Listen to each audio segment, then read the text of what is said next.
विजय माल्या पर बैंक्स का कर्ज लौटाने का दबाव बढ़ रहा है। माल्या ने भारत वापस लौटने से साफ इनकार कर दिया है। माल्या ने सुप्रीम कोर्ट में कहा कि अगर वो भारत लौटे तो उन्हें तिहाड़ जेल में डाल दिया जाएगा। माल्या ने कहा कि उनकी निजी स्वतंत्रता खतरे में है। माल्या ने साथ ही ये भी कहा कि बैंक उनके साथ सेटलमेंट करने के लिए तैयार नहीं है और उन्हें गिरफ्तार कराना चाहते हैं।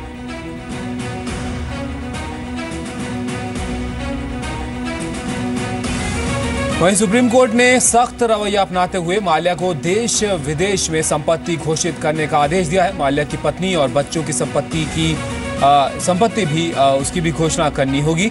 इसके अलावा कोर्ट ने डेट रिकवरी ट्रिब्यूनल को भी 2 महीने के अंदर बैंक्स को मिलने वाली रकम पर फैसला लेने का आदेश दिया है। वहीं सरकार ने सुप्रीम कोर्ट को बताया कि वो माल्या का भारत लौटने का कोई इरादा नहीं है और अब सरकार माल्या को वापस लाने की प्रक्रिया शुरू करेगी।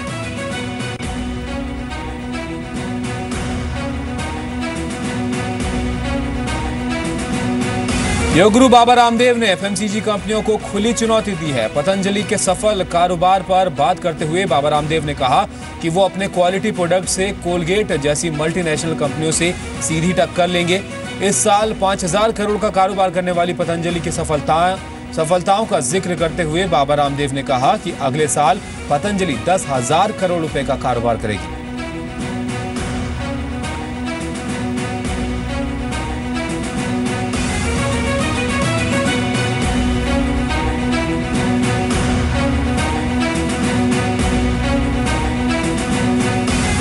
बाबा रामदेव ने विदेशी एफएमसीजी कंपनियों पर जमकर निशाना साधा। रामदेव ने कहा कि पतंजलि की कामयाबी से एफएमसीजी कंपनियां घबराई हुई हैं।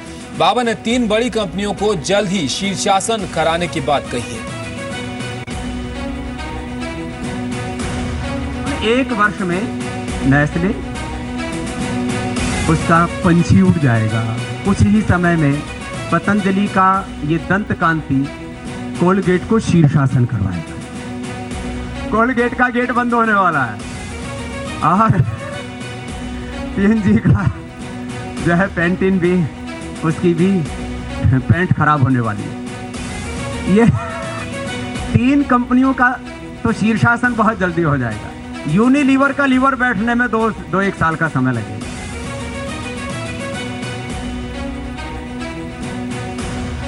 पतंजलि की कामयाबी के बाद कंपनी आईपीओ ला सकती है। जी बिजनेस से एक्सक्लूसिव बातचीत में रामदेव ने इसके संकेत दिए हैं।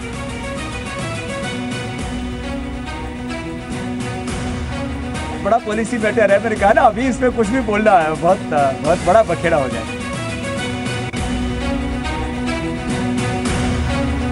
कमजोर खुलने के बाद बाजार में निचले स्तरों से आज रिकवरी देखने को मिली। मिड कैप इंडेक्स मजबूती के साथ कारोबार उसने किया। बाजार को बैंक और मेटल शेयरों का सहारा मिला। सेंसेक्स 328 अंक और निफ्टी 107 अंक चढ़कर आज बंद हुआ।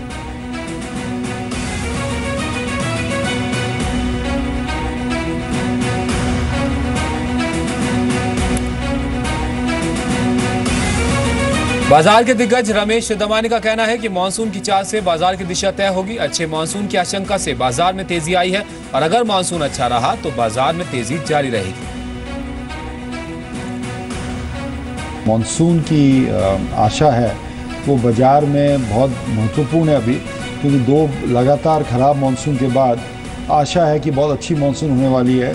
तो बाजार इसी कारण 500-1000 पॉइंट लास्ट जो बढ़ा है शायद उसी की उत्साह में बढ़ा है। तो अगर मानसून अच्छी रहेगी तो तेजी बरकरार रहेगी, लेकिन मानसून खराब आ गई तो वापस करेक्शन शुरू हो जाएगा बाजार में।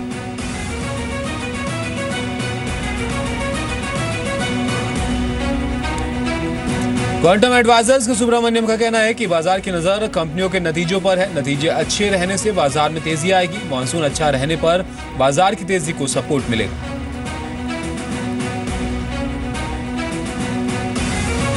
Slow earnings growth over the past 2.5 years, and I think now it's poised to slowly improve. Most of the companies have benefited from lower raw material prices. Some have used that to expand the markets, but in general on the margin we are finding demand to be reasonably good. And now if the monsoons happen to be good, then the rural India will get an additional fillip.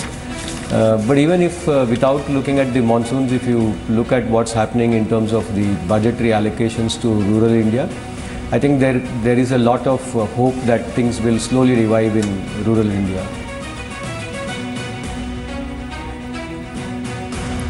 Fade की बैठक से पहले सोने चांदी की कीमतों में गिरावट दर्ज की जा रही है। विदेशी बाजार में सोने का भाव $1,233 प्रति औंस के करीब पहुंच गया।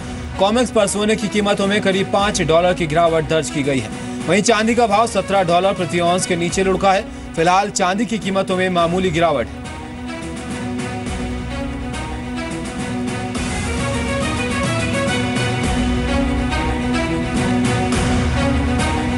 संसद के मौजूदा सत्र में बैंक्रप्सी बिल के पास होने की उम्मीद बढ़ गई है। संयुक्त संसदीय समिति यानी जेपीसी ने बैंक्रप्सी कोर्ट की ड्राफ्ट रिपोर्ट को मंजूर कर लिया है। सूत्रों के मुताबिक इसे अगले 1 से 2 दिन में संसद में पेश किया जाएगा। बिल के पास होने से कंपनियों को बंद करना आसान हो जाएगा। कंज्यूमर प्रोटेक्शन बिल पर स्टैंडिंग कमेटी ने अपनी रिपोर्ट लोकसभा में पेश कर दी है। स्टैंडिंग कमेटी ने मिलावटखोरों के खिलाफ सख्त सजा की सिफारिश की है। कमेटी की सिफारिशें मान ली जाती हैं तो प्रोडक्ट को एंडोर्स करने वाले सेलिब्रिटीज भी जिम्मेदारी से नहीं बच पाएंगे।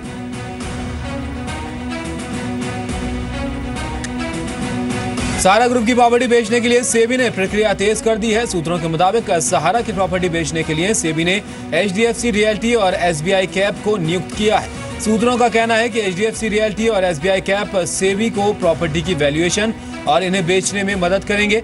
आपको बता दें कि सुप्रीम कोर्ट में कल सहारा मामले की सुनवाई होगी।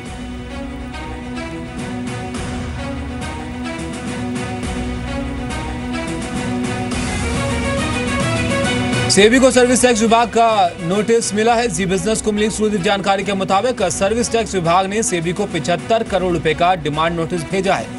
सूत्रों के मुताबिक ये नोटिस अप्रैल के पहले हफ्ते में भेजा गया, जिसमें सेबी से 1 जुलाई 2012 से सर्विस टैक्स देने की मांग की गई है।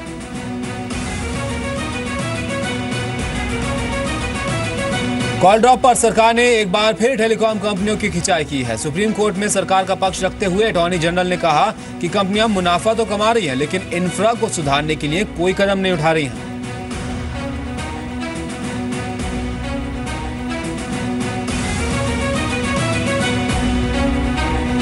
एनपीएस पर सुनवाई करते हुए सुप्रीम कोर्ट ने सरकार को सिस्टम में सुधार करने के लिए कदम उठाने का आदेश दिया है। सुप्रीम कोर्ट ने सरकार पर सख्त टिप्पणी करते हुए कहा कि अगर आपका सिस्टम सही होता तो सरकारी बैंक्स को इतनी बड़ी संख्या में लोन राइट ऑफ नहीं करने पड़ते।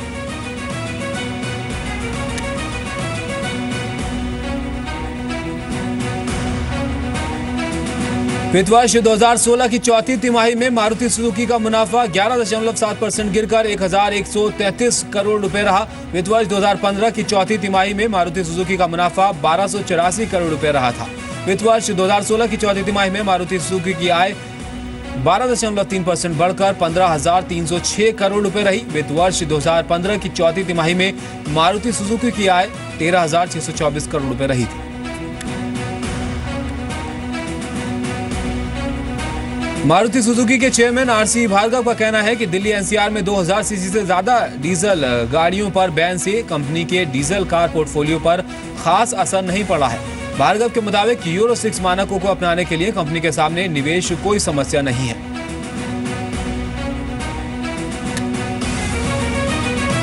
For the diesel cars, the increase in cost is quite significant. A diesel car to move from Euro 4 to Euro 6 will mean a price increase of 78,000, almost a lakh of rupees per car.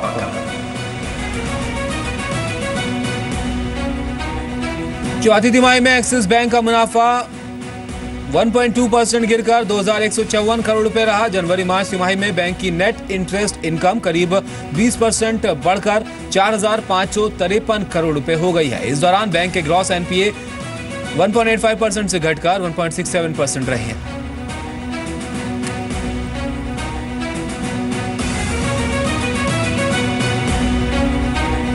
मौजूदा वित्त वर्ष की जनवरी मार्च तिमाही में IDFC bank का मुनाफा 31.8% गिरकर 165 करोड़ रुपए हो गया है। इस साल की तीसरी तिमाही में बैंक का मुनाफा 242 करोड़ रुपए रहा था और इस तिमाही में बैंक की नेट इंटरेस्ट वित्तीय वर्ष 2016 की चौथी तिमाही में आईडीएफसी बैंक की ब्याज आय 7.89% बढ़कर 416 करोड़ रुपए हो गई है।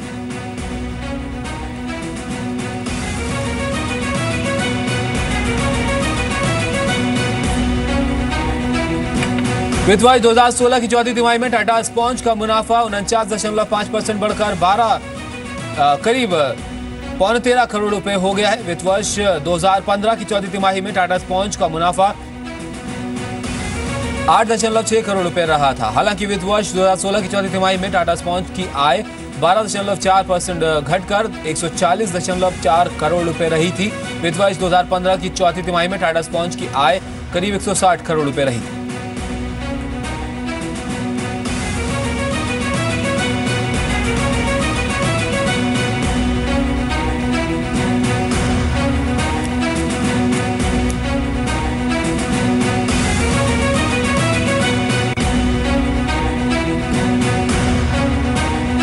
तंबाकू सेक्टर में एफडीआई बैन की खबरों के बीच सिगरेट शेयरों पर आज दबाव दिखा। सिगरेट कंपनियों में आज 10% तक की गिरावट देखने को मिली है। सबसे ज्यादा गिरावट गॉडफ्रे फिलिप्स में देखने को मिली है। फिलहाल लाइसेंसिंग, ट्रेडमार्क और ब्रांड को लेकर एफडीआई की इजाजत है।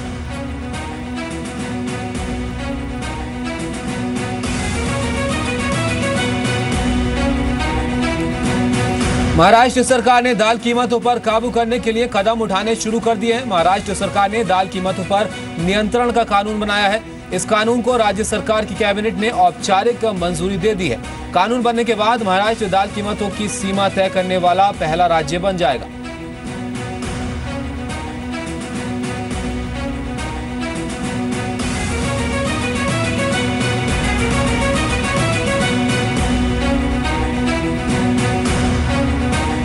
हिंडाल्को की ऑस्ट्रेलिया इकाई आदित्य बिरला मिनरल्स को खरीदने के लिए ऑफर मिला है। हिंडाल्को जरूरी मंजूरियां मिलने के बाद मेटलैक्स का टेकओवर ऑफर स्वीकार करेगी।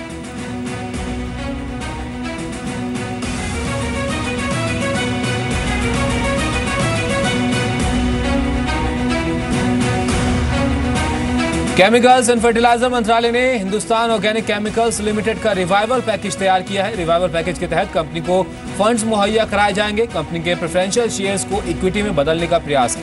इसके अलावा कर्ज पर ब्याज चुकाने पर छूट देने का भी प्रस्ताव है। कंपनी को लंबी अवधि के प्रोजेक्ट के लिए फंड भी मुहैया कराए जाएंगे।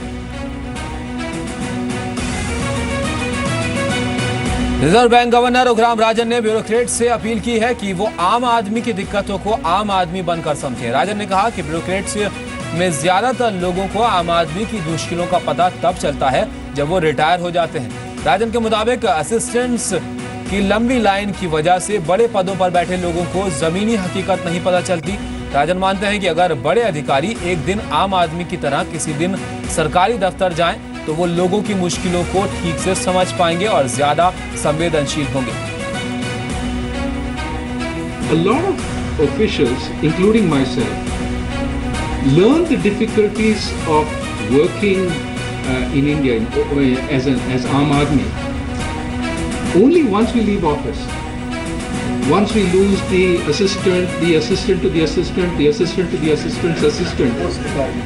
Post-retirement, and I saw this, I mean I've seen this with all the people I know, that post-retirement they then realize the system is much harder to deal with than pre-retirement. Okay? So I've thought about the